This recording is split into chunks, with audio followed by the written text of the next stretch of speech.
आज की इस विशेष चर्चा में आपका स्वागत है। नमस्कार। आज हम भारतीय दंड संहिता मतलब इंडियन पीनल कोड जिसे आईपीसी कहते हैं उस पर बात करेंगे जी। और इसे समझने के लिए हमारे पास एक कहानी है, एक किस्सा। हाँ, कहानी के जरिए समझना अक्सर आसान होता है। बिल्कुल। तो ये कहानी दिखाएगी कि कैसे मतलब रोजमर्रा किसी लगने वाली हरकतें भी या कभी कभी बहुत गंभीर हरकतें कानून की नजर में अपराध बन जाती हैं आईपीसी की धाराओं के तहत। सही। तो हमारा मकसद यही है कि इन कानूनी चीजों को थोड़ा सरल बनाएं जी, और देखें कि ये असल जिंदगी में मतलब कहानी काल्पनिक है पर असल हालात में कैसे लागू हो सकती हैं। ठीक है। तो चलिए शुरू करते हैं ये पड़ताल। हाँ, और ये कहानी अपने आप में दिलचस्प इसलिए है क्योंकि दिखाती है कि आईपीसी सिर्फ मतलब बड़े या हिंसक अपराधों के लिए ही नहीं है। अच्छा। ये समाज का जो ताना बाना है ना, हाँ, उसे बनाए रखने के लिए कितनी तरह की स्थितियों को कवर करता है। जैसे छोटी लगने वाली शरारतें हैं, फिर वो अपराध भी हैं जो अर्थव्यवस्था पर असर डालते हैं, सार्वजनिक व्यवस्था पर। तो कानून कैसे अलग अलग इरादों, नतीजों, इनके हिसाब से अपराधों को डिफाइन करता है, ये देखना काफी रोचक रहेगा। बिल्कुल। कहानी की शुरुआत ही काफी नाटकीय है। हाँ। अंधेरी रात है, शहर में एक अजीब सी बेचैनी फैली हुई है और तभी एक गिरोह वो दहशत फैलाने के लिए चिल्लाना शुरू करता है, जोर जोर से। क्या चिल्लाते हैं? भागो, शहर में बड़ा विस्फोट होने वाला है, ऐसी अफवाह। ओहो, ये तो खतरनाक है। हाँ, सोचिए जरा क्या हाल हुआ होगा। लोग डर के मारे इधर उधर भाग रहे हैं, पूरी अफरा तफरी। भगदड़ मच गई होगी। बिल्कुल। ये तो सीधे सीधे कानून का उल्लंघन है ना। निश्चित रूप से। ये आता है आईपीसी की धारा 505 के दायरे में। 505। हाँ, जैसे सार्वजनिक शरारत या पब्लिक मिसचीफ कहते हैं। अच्छा। इसका मूल उद्देश्य ही यही है कि ऐसी झूठी खबरें या अफवाहें रोकी जाएं जिनसे जनता में डर फैले। हाँ, या अशांति पैदा हो। बिल्कुल। या कोई एक ग्रुप दूसरे के खिलाफ भड़क जाए। कानून समझता है कि शब्द भी वो हथियार की तरह इस्तेमाल हो सकते हैं। सही कहा। और समाज में अस्थिरता ला सकते हैं। सिर्फ एक अफवाह भी कानून व्यवस्था के लिए गंभीर चुनौती बन सकती है। और बात यहीं खत्म नहीं होती। अच्छा। इसी हंगामे के बीच गिरोह के लोग क्या करते हैं, सड़क पर पत्थर और लकड़ियों डाल देते हैं, रास्ता ही बंद। अरे। कहानी में एक रिक्शे वाले का जिक्र है, वो बेचारा गिड़गिड़ा रहा है। कह रहा है मेरी बेटी सख्त बीमार है, अस्पताल ले जाना है, रास्ता खोल दो प्लीज। और वो लोग हंस रहे हैं और रास्ता और सख्ती से बंद कर देते हैं। ये तो मतलब हद दर्जे की मनमानी और क्रूरता है। हाँ, ये क्रूरता तो है ही, लेकिन साथ ही ये आईपीसी की धारा 283 का उल्लंघन भी है। 283? जी, यानी सार्वजनिक मार्ग में बाधा। अच्छा। ऑब्स्ट्रक्शन इन पब्लिक वे। कानून ये पक्का करना चाहता है कि सड़कें, रास्ते ये सबके लिए खुले रहें, सुरक्षित रहें। सही बात है। तो किसी भी पब्लिक रास्ते पर इस तरह रुकावट डालना जिससे आम लोगों को खतरा हो या आने जाने में दिक्कत हो, वो एक सजा योग्य अपराध है। कहानी का ये हिस्सा दिखाता है कि ऐसी बाधा सिर्फ एक असुविधा नहीं है। हाँ, ये तो किसी की जान पर बन सकती है। बिल्कुल, किसी की जान बचाने जैसे जरूरी काम में भी रुकावट बन सकती है। तो ये दोनों धाराएं 505 और 283 दिखाती हैं कि कानून पब्लिक पीस और ऑर्डर को कितना महत्व देता है। इसके बाद कहानी एक अलग ही मोड़ लेती है। अब ये गिरोह वो पैसा बनाने की सोचता है। कैसे? सरकारी टिकटों पर नकली मोहरें लगाकर उन्हें बेचने की योजना बनाते हैं। ओहो, जालसाजी। हाँ, उनका सरगना कहता है अब ये टिकट बिकेंगे और हमारा खजाना भरेगा। ये तो सीधे सरकार को धोखा देने जैसा है। बिल्कुल, और कानून इसे बहुत बहुत गंभीरता से लेता है। जो जालसाजी के अलग अलग स्टेज को अपराध मानती हैं। अच्छा, कौन कौन सी?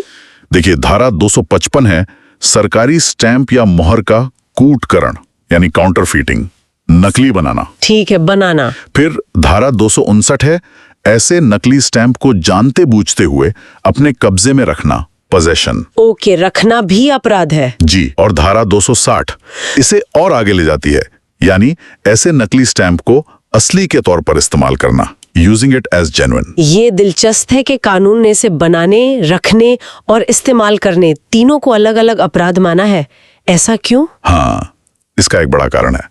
देखिए, सरकारी स्टैंप या मोहरें वो सिर्फ कागज के टुकड़े नहीं है। हाँ। वे सरकार के अधिकार, उसकी वैधता, उसके रेवेन्यू का प्रतीक हैं। सही। इनकी जालसाजी सीधे सरकारी खजाने को नुकसान पहुंचाती है और उससे भी बढ़कर आम जनता का जो व्यवस्था पर भरोसा है उसे तोड़ती है। हाँ, ये बात तो है। दो कानून इन अलग अलग चरणों को कवर करके ये पक्का करता है कि जालसाजी के किसी भी लेवल पर, चाहे वो सिर्फ बनाने की कोशिश हो या उसे रखने की या फिर असल में इस्तेमाल करने की, कानूनी कार्रवाई हो सके। ये अपराध की गंभीरता और उसके व्यापक असर को दिखाता है। ये सिर्फ पैसे का नहीं, ये भरोसे का भी मामला है। कहानी में आगे बढ़ते हैं तो गिरोह की हरकतें और भी भयानक हो जाती हैं। और क्या करते हैं वो? वे किसानों के बैल काट देते हैं। क्या? बैल? हाँ, किसान रोते हुए कहता है, तुमने मेरी जिंदगी उजाड़ दी। ये तो सोचकर ही रोंगटे खड़े हो जाते हैं। ये वाकई दहला देने वाला काम है। और कानून इसे सिर्फ संपत्ति के नुकसान की तरह नहीं देखता। अच्छा, ये आईपीसी की धारा 429 के तहत आता है। 429? हाँ, ये खास तौर पर मवेशियों को, जैसे बैल, गाय, भैंस वगैरह, जिनकी कीमत 50 रुपए या उससे ज्यादा हो, उनको मारकर या अपाहिज बनाकर शरारत करने से जुड़ी है। मिस्चिफ बाय किलिंग और मेमिंग कैटल। 50 रुपए? ये सीमा तो काफी पुरानी लगती है। हाँ, ये रकम कानून बनते समय की है, लेकिन सिद्धांत वही है। और इसके लिए सजा भी काफी सख्त है, 5 साल तक की कैद हो सकती है।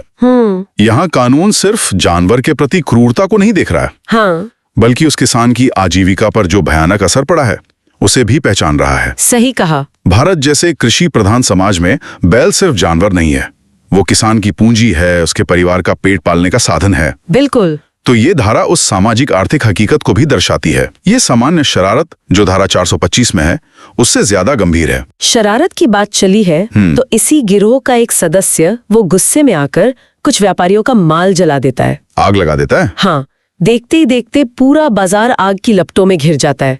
ये तो पूरी तबाही मचाने जैसा है। हाँ, ये शरारत का एक बहुत ही खतरनाक और विनाशकारी रूप है, जहां धारा 425 सामान्य तौर पर किसी संपत्ति को नुकसान पहुंचाने या नष्ट करने, मिसचीफ को परिभाषित करती है। हाँ, वहीं धारा 436 खास तौर पर आग या विस्फोटक पदार्थ का इस्तेमाल करके किसी घर, गोदाम या ऐसी जगह को नष्ट करने के इरादे से की गई शरारत, यानी आगजनी, आसन, उसे संबोधित करती है। अच्छा, इसके लिए अलग धारा है? जी, 436।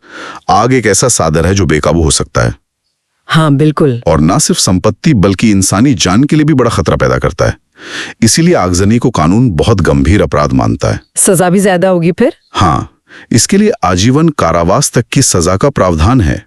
ये दिखाता है कि अपराध करने के तरीके और उसके संभावित परिणामों के आधार पर कानून सजा में कैसे फर्क करता है। कहानी में सिर्फ जानबूझकर किए गए अपराध ही नहीं है, लापरवाही के भी कई उदाहरण हैं। अच्छा, जैसे गिरोह का एक सदस्य एक पुराने घर की मरम्मत कर रहा था, लेकिन इतनी लापरवाही से कि छत गिर जाती है। ओहो। और कुछ बच्चे घायल हो जाते हैं। ये एक क्लासिक उदाहरण है आपराधिक लापरवाही का, क्रिमिनल नेग्लिजेंस।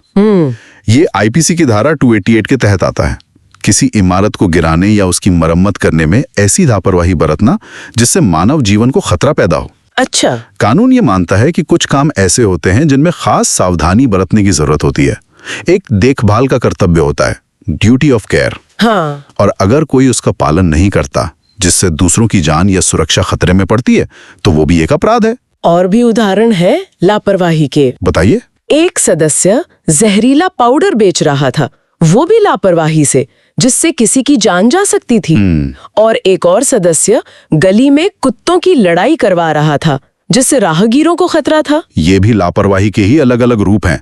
जहरीले पदार्थ के संबंध में लापरवाही वो धारा 284 के तहत आती है। 284? हाँ, मतलब किसी जहरीले पदार्थ को रखने या संभालने में ऐसी गफलत करना कि किसी की जान को खतरा हो। और कुत्तों वाली बात? और जानवरों के संबंध में लापरवाही, जैसे खतरनाक तरीके से कुत्तों को लड़ाना जिससे लोगों को चोट लग सकती है, ये धारा 289 के तहत आता है। 289? जी।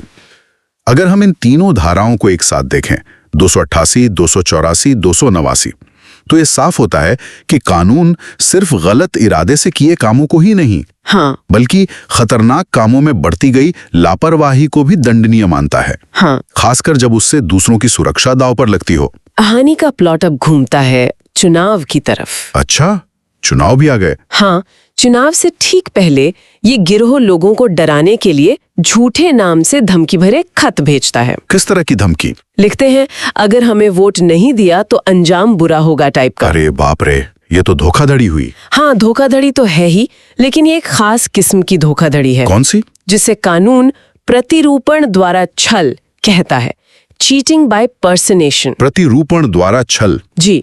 ये आईपीसी की धारा 416 में परिभाषित है और इसकी सजा धारा 419 में दी गई है।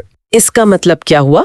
इसका मतलब है किसी और व्यक्ति का रूप धारण करके, चाहे वो व्यक्ति असली हो या काल्पनिक, किसी को धोखा देना। अच्छा। इस कहानी में किसी और के नाम से धमकी भरा खत भेजना इसी श्रेणी में आएगा।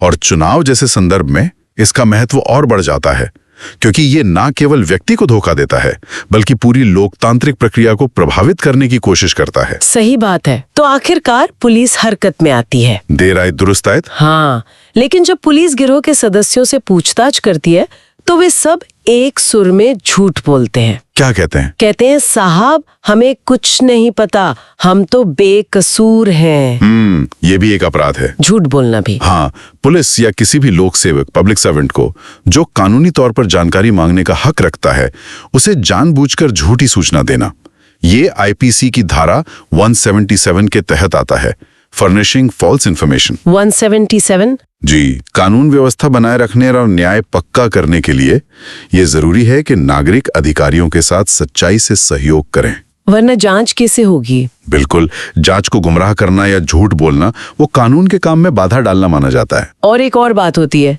जब पुलिस हालात काबू करने के लिए रात में बाहर निकलने पर पाबंदी लगाती है, मतलब कर्फ्यू जैसा कुछ, हाँ। तो ये गिरोह उस आदेश को भी मानने से इनकार कर देता है और खुलेआम घूमता है। ये आईपीसी की धारा 188 का मामला है। 188? हाँ, लोक सेवक द्वारा विधिवत रूप से प्रख्यापित आदेश की अवज्ञा। Disobedience to order duly promulgated by public servant. मतलब सरकारी आदेश न मानना। हाँ, जब कोई सरकारी अधिकारी कानून के तहत सार्वजनिक व्यवस्था, स्वास्थ्य या सुरक्षा बनाए रखने के लिए कोई आदेश जारी करता है, जैसे कर्फ्यू लगाना, तो उसका पालन करना नागरिकों का कर्तव्य है। अगर कोई जानबूझकर उस आदेश को तोड़ता है और ऐसा करने से मानव जीवन, स्वास्थ्य या सुरक्षा को खतरा पैदा होता है या दंगा भड़कने का डर होता है, तो ये एक दंडनीय अपराध है। ये धारा दिखाती है कि व्यक्तिगत स्वतंत्रता और सार्वजनिक व्यवस्था के बीच संतुलन बनाए रखने के लिए कानूनी आदेशों का पालन कितना जरूरी है। कहानी के अंत में एक तूफानी रात में पुलिस छापा मारती है आखिरकार, और सरगना समेत गिरोह के लोग पकड़े जाते हैं। इंस्पेक्टर हथकड़ी पहनाते हुए कहता है, कानून के हाथ लंबे होते हैं, अब तुम्हारी जिंदगी सलाखों के पीछे कटेगी। फिल्मी अंत है थोड़ा। हाँ, थोड़ा सा। बाहर खड़ी भीड़ तालियां बजाती है और वो किसान जिसके बैल मारे गए थे, वो किसान, वो रोते हुए कहता है, आज इंसाफ हुआ। ये कहानी का एक संतोषजनक अंत है, जो दिखाता है कि कानून की पकड़ देर सवेर अपराधियों तक पहुंच सकती है। हाँ। हालांकि असल जिंदगी में न्याय की प्रक्रिया गिरफ्तारी के बाद शुरू होती है और काफी जटिल हो सकती है। तो अगर हम इस पूरी कहानी को समेटें, इसका सार निकालें, जी, तो हमने देखा कि कैसे एक ही गिरोह ने कितनी तरह के अपराध किए। हाँ, काफी लंबी लिस्ट है। अफवाह फैलाकर दहशत पैदा करना, मतलब धारा 505। जी। रास्ता रोकना, धारा 283, ये सार्वजनिक व्यवस्था भंग करने वाले काम। हाँ। फिर सरकारी टिकटों की जालसाजी, धारा 255, 259, 260। आर्थिक अपराध। हाँ। फिर जानवरों के प्रति क्रूरता, वो बैल वाला मामला, धारा 429। लापरवाही से दूसरों की जान खतरे में डालना, वो छत गिरने वाला, जहरीला पाउडर, कुत्तों की लड़ाई, धारा 288, 284, 289। नेग्लिजेंस वाले मामले। फिर आगजनी जैसा संपत्ति का विनाश, धारा 436। हाँ, गंभीर अपराध। चुनाव में प्रतिरूपण द्वारा छल, वो झूठे खत, धारा 416, 419। जी। और आखिर में पुलिस को झूठी सूचना देना, धारा 177, और सरकारी आदेशों की अवहेलना, धारा 188। बिल्कुल, ये कहानी एक आईने की तरह दिखाती है कि भारतीय दंड संहिता कितनी विस्तृत है, कॉम्प्रिहेंसिव है। हाँ, वाकई ये सिर्फ व्यक्ति बनाम व्यक्ति के अपराधों तक सीमित नहीं है। ये सार्वजनिक शांति, राज्य के अधिकार, अर्थव्यवस्था की शुचिता, आम लोगों की सुरक्षा और स्वास्थ्य, संपत्ति की रक्षा और सरकारी तंत्र का कामकाज, इन सभी की सुरक्षा के लिए प्रावधान करती है। सही। यहाँ सबसे महत्वपूर्ण बात ये समझने की है कि कानून न केवल अपराधों को लिस्ट करता है, बल्कि उनके पीछे का इरादा, नेग्लिजेंस, इस्तेमाल किए गए साधन जैसे आग और उनसे होने वाले नुकसान की गंभीरता, हार्म, इनके आधार पर उनमें भेद भी करता है। हाँ, ये फर्क करना जरूरी है। बिल्कुल।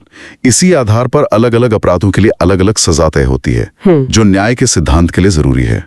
Principle of proportionality. आज की ये बातचीत वाकई आईपीसी की कुछ धाराओं को एक अलग कहानी के जरिए समझने का एक दिलचस्प तरीका था। हाँ, उम्मीद है सुनने वालों को भी इससे मदद मिली होगी। उम्मीद तो यही है कि इन कानूनी प्रावधानों की जटिलता थोड़ी कम हुई होगी और उनका मकसद ज्यादा साफ हुआ होगा। हाँ, और ये कहानी हमें एक महत्वपूर्ण सवाल पर भी लाकर खड़ा करती है। क्या? कहानी तो गिरफ्तारी पर खत्म हो गई, जहां लगता है कि न्याय हो गया। हाँ, इंसाफ मिल गया। लेकिन असल चुनौती तो इसके बाद शुरू होती है। कानूनी प्रणाली, मतलब हमारा लीगल सिस्टम, ये कैसे सुनिश्चित करता है कि एक ही व्यक्ति या समूह ने इतने सारे अलग अलग तरह के अपराध किए हैं? हाँ, अलग अलग गंभीरता वाले भी। बिल्कुल। तो उनके लिए निष्पक्ष जांच हो, मुकदमा चले और फिर सही सजा मिले। ये तो बहुत मुश्किल काम होगा। बहुत मुश्किल। इतने सारे सबूतों को इकट्ठा करना, हर अपराध को साबित करना और फिर उन सब के लिए एक समग्र और उचित दंड तय करना, ये अपने आप में एक बहुत बड़ी और जटिल प्रक्रिया है। गिरफ्तारी तो बस शुरुआत है। न्याय का असली पहिया तो उसके बाद घूमना शुरू होता है। ये सोचने वाली बात है। बिल्कुल जी। इस गहरी और रोचक चर्चा में शामिल होने के लिए आपका बहुत बहुत धन्यवाद। धन्यवाद।